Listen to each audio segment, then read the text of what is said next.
पहली बात तो यह है कि प्रेम केवल प्रेम करने से ही जाना जा सकता है। यह कोई ऐसी चीज नहीं है कि उसके बारे में की गई बौद्धिक चर्चा से उसे समझा जा सके। प्रेम कोई सिद्धांत नहीं है। यदि तुम उससे कोई सिद्धांत बनाने की कोशिश करो तो वह बेबूझ हो जाएगा। उस बाल गीत का पहला दृष्टि बिंदु है। वह ऐसी चीजें हैं जिसे तुम केवल करने के बाद या वैसा होने के बाद ही जान सकते हो।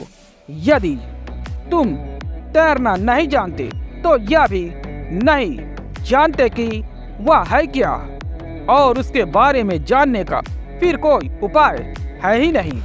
तुम बाहर जाकर 1001 तैराकों से उसके बारे में चर्चा सुन सकते हो, लेकिन फिर भी वह है क्या तुम इसे कभी जान ना सकोगे।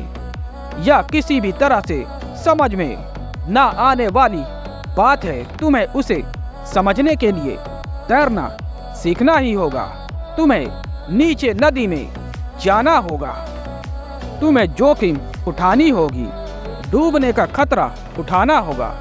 यदि तुम बहुत बहुत चालाक हो तो तुम कह सकते हो, मैं नदी में तब तक कदम ना रखूंगा जब तक तैरना ना सीख लूं। बात है तो तर्कपूर्ण। मैं नदी में कदम कैसे रखूं जब तक मैं तैरना ना सीख लूं। इसलिए पहले मुझे तैरना सीखना चाहिए। केवल तभी मैं नदी में कदम रख सकता हूं। लेकिन तब तुम तैरने के बारे में कुछ भी जानने में समर्थ ना हो सकोगे, क्योंकि तैरना सीखने के लिए तो तुम्हें नदी में कदम रखना ही होगा। तैरना केवल तैरने के द्वारा ही जाना जा सकता है। प्रेम केवल प्रेम करने से जाना जा सकता है। प्रार्थना केवल प्रार्थना करने के द्वारा ही जानी जाती है। इसके अतिरिक्त अन्य कोई मार्ग है भी नहीं। यहाँ ऐसी भी चीजें हैं जिन्हें बिना उनमें गतिशील हुए भी जाना जा सकता है, लेकिन वे व्यर्थ की तुच्छ वस्तुएं हैं।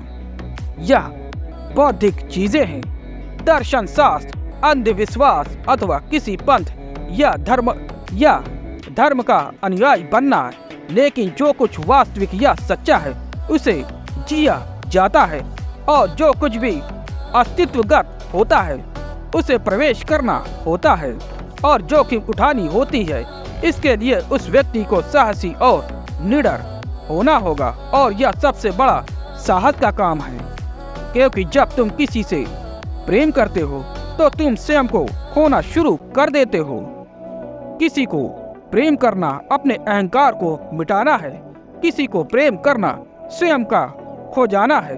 किसी को प्रेम करने का अर्थ होता है कि तुम उसे अपने ऊपर सत्ता सौंप रहे हो, और प्रेम करने का अर्थ होता है किसी के अधिकार में रहना और समर्पित होना।